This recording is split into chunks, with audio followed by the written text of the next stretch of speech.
preview show, Mason. Let's do it. UFC Fight Night, September 12th, 2020. Michelle Waterson, Angela Hill. It's actually it's not the main event we wanted. We just said that. Right. But it's not a terrible card either. It's a pretty good main event. It is. I would say. I mean, pretty this good main could be event, a main main event. card. You know, this could be a main event of a fight night. Yeah, you definitely could. I could see this. I could see them making this fight. I mean, Michelle Waterson just had a main event not too long ago with Joanna Jędrzejczyk. Yep. Got her ass kicked for 5 rounds. That 5 rounds got her fucked up for 5 rounds, but you know what? She still lasted 5 rounds with Joanna, which is pretty good. She's a warrior, that's for sure. Yeah, and so is Angela Hill, man. I love Angela Hill. And what a 2020 she's having, dude. She is, great man. 2020. I mean, I think she got robbed in that Claudia Gadelha fight. As do I. I thought she won that fight. I really do. You know what? I mean, they're giving her big fights. Michelle Waterson's a big name, man. And thank God for that. That's something, again, like, thank you, Dana, for especially with fighters like this, like an Angela Hill who is a yes. Like, that's what I like to see. When they're yes people, when they say yes, yes, yes, he rewards these fighters. Yeah. Like, a lot of people hate Dana and they talk a lot of shit, but you know what? He's kind of a man of his word when it comes to like yes man fighters or yes women fighters, right? Absolutely. Like, it's just he does give them good fights. Angela Hill, Michelle Waterson. This is a great matchup. Tabor, how do you see this one going down? Okay, I gotta pull my picks up. Damn it, I just had it. Well, I mean, I like Michelle Waterson. I'm not going to lie. I mean, Angela Hill's having a great 2020. I mean, just fucking look at the resume. She's been piecing girls up left and right. I got Michelle because I just think she's got the better jiu-jitsu. I think she has the better ground game. I do think she finds a way to get Angela down. And I think she submits her in the 4th round. I think it's going to be a grueling fight till then, though. Yeah. I mean, if this stays on the feet, this is going to be a rough fight for Michelle Waterson. This is a rough fight for both girls because Michelle's got great striking. She doesn't have the knockout power. Angela Hill does have knockout power. But I just give every advantage on the ground to Michelle. So if she could get it to the ground, I see her submitting her. It's easy as that. Okay. For me, I got a different pick here. I am really high on Angela Hill. You know, she impressed the hell out of me against Claudia Gadelha.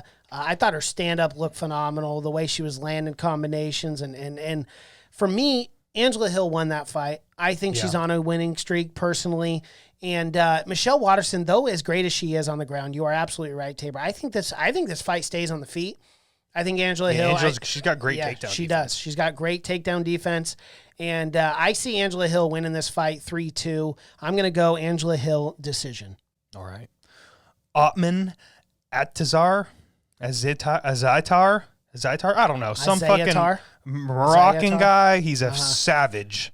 He's an absolute savage. He's going up against Kama Worthy. He's only had 1 fight in the UFC, and he flatlined some dude at Khabib's last fight in Abu Dhabi. Ooh, wow. Flatlined some dude in the 1st round. It was very quick.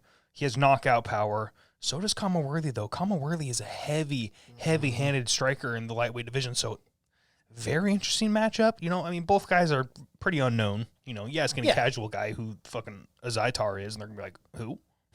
Like, never heard of him. Yeah. Nobody has. And it's okay. You know, they're both, I mean, Azaitar's had 1 fight in the UFC, so they're both building. This actually is a sneaky fight. It's pretty high up on the card. I mean, it's co-main as of now. I mean, who knows if they add fights or not. I mean, like I said earlier, 5 fights on the card right now. Not a whole lot. No. So who knows if this changes. But, I mean, it's a decent fight. It could be Astra's fight of the night. Both these guys are savages. They want to stand and bang. So I'm going to Zaitar 1st round KO. I think they do that for the 1st round. I think someone going to sleep. Wow, okay. Well, I got to be honest. I was super impressed with Kama Worthy fighting Luis Violent Bob Ross Pena that was in his fight. last fight. It was a fantastic fight. He ended up pulling out a submission in the 3rd round. And I honestly think he's going to pull that off again. I think this is going to be a gruesome, grueling fight, as you said before. I think it's going to be entertaining. I think it'll be dynamic and fun. And I think Kama Worthy is going to get that 3rd round sub again. I think he's going to go back-to-back 3rd round subs. So I have Kama Worthy 3rd round submission. Alrighty. Roxanne Modafferi, Andrea Lee. Actually really like this matchup. It's actually a very intriguing fight because Andrea Lee is not a type of girl that like is known to fight off her back or on top, but Roxanne, like she's going to test that jiu-jitsu. Oh, I can't do it. Hold on. Roxanne. Yeah. The police, great. Roxanne is going to test that jiu-jitsu. Like if your jiu-jitsu is not on point with Roxanne Modafferi, you're either getting tapped out or you're getting ground on for 3 fucking rounds. So this is a very interesting matchup. And I'm going to give every advantage on the feet to Andrea. Andrea Lee is a very good kickboxer. Yep. Very, very good kickboxer in this division. So this was I want to say it was tough, but, you know, when it comes to jiu-jitsu and the ground game, I'm going to go Roxanne Modafferi every time. If she finds a way to get it down to the ground, I just don't see Andrea Lee hanging with her at all. So I'm saying Modafferi decision. I would be shocked if she laid on her for 3 rounds, really ground her out, hit some big ground and pound, and just beat her up. Alrighty. Yeah, you know, I'm really liking the dog in this one at a plus 250. Roxanne Modafferi. Like, she's an underdog? Andrea Lee, plus 250. What? If I'm a betting man, which you know I am, I'd be going laying a bone on Roxanne Modafferi at a plus 250. Like, I think crazy. these odds are way That's too terrible. way too far apart. Though, I mean, definitely Andrea Lee, as you said before, as you mentioned before, I mean, she's great on the feet. Yeah. But Roxanne Modafferi, I feel like Roxanne. Everyone sleeps on her. Yeah, you're right. Everyone counts her out all the time. And she'll go out and pull off wins that you're like, oh, wow, no one had her winning this fight. I think if Roxanne Modafferi can get Andrea Lee to the ground, I think it can be just a grind. Like a grind, man. And believe it or not, I see a lot of subs happening on this card.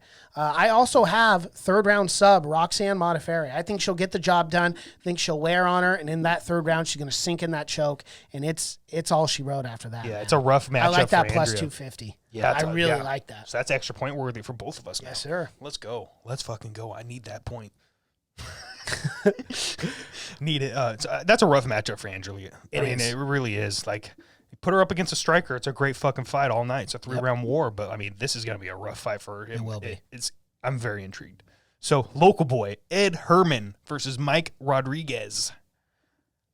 Oh boy, I'm actually very excited for this fight. This is a light heavyweight fucking banger, dude. I think 3-round war maybe. This is a rough fight for me to pick because I really want to go with local boy, but Mike Rodriguez is. I mean, we just saw that last KO. What was that, first round a couple weeks ago? Yep. That was pretty vicious. So this is a fight. This is going to be a real fight. This is going to be a dog fucking fight. a dog fight. Standing in the pocket, trading. Someone might go to sleep. Ed Herman, 3rd round TKO. I have to go with it. Alrighty, and you will get the extra point because an Ed Herman is at a plus 210 right now on the books. And Mike Rodriguez coming in at the favorite at minus 250. You know, Tabor, I think this is going to be a great fight. As you said, they're going to stand and bang these two. Mike Rodriguez coming off that knockout against Pacino in the first round. I mean, God damn. But you look at Ed Herman, too. He just knocked out Patrick Cummings not too long ago in the first round. And the dude's got a chin of the fucking gods. Yes, like, he goes to war. Like, people really don't does. understand. This man shows up and fucking was willing to die in the cage. the ring. Yeah. He goes to fucking war every time, and he's got a hell of a chin. This is going to be a fucking you war, can't dude. put him I really away, see this Evie. going 3 rounds. You know, I really like the power of Mike Rodriguez here. I'm going to go 2nd round KO. Rodriguez, I think, you know, just coming off that win not too long ago against Pacino. I mean, that might have been, 2 months ago at most? A month and a half, 2 months ago. And I just think he's the fresher fighter here. I'm going to go Mike Rodriguez, 2nd round TKO. Already. So KO, TKO, whatever. Billy Quarantillo versus Kyle Nelson. So Kyle Nelson, I'm not going to lie, I've been following this guy his entire career. I love this Kyle Nelson kid. Keep an eye on him because he's an absolute fucking savage. I'm just joking. I have no idea who this guy is. Well, he just beat Marco Polo Reyes. Okay, I still have no idea who that is. Yeah, we watched this fight. I remember us watching this I fight. remember this Kyle. I looked up this Kyle Nelson guy's highlights, and he looked like a fucking beast, dude. Yeah. Looked like a goddamn beast. Like, he was just dominating people on the feet and the ground. So this is a rough matchup for Quarantillo. I mean, Quarantillo, we got to remember, he came off that huge win over Spike Carlisle just a few weeks ago, maybe a month or two ago, actually. What an upset that was. No one saw that coming because Spike Carlisle was just a freak, absolutely jacked freak. I mean, freaking blew his load in the first, and then Quarantillo just had his night with him for 2 rounds after that. So Quarantillo really showed in that fight that, you know, he could take on these guys that are really, really dominant in some of these other fights and weather through that storm, maybe let him gas a little, and then take control from there. So I'm going Quarantillo, but I'm going Quarantillo 2nd round sub. I think he finds a way to maybe take his back and get that rear naked. I really do try not to look at your picks beforehand. for this very last pick, I wrote out second round sub. I peeked up at yours, and I'm like, you son of a bitch, Tabor. So I'm going to go. I had the exact same thing, though. I think Quarantillo's fantastic he's really good. fighter. I'm excited for this well-rounded. one as well. And this is a hell of a fight to open up the card. Yeah. You know, Kyle Nelson coming in at a plus 200, so he's a pretty big dog here. But you got to go with Billy Quarantillo after seeing everything that he can do. I have him first round sub.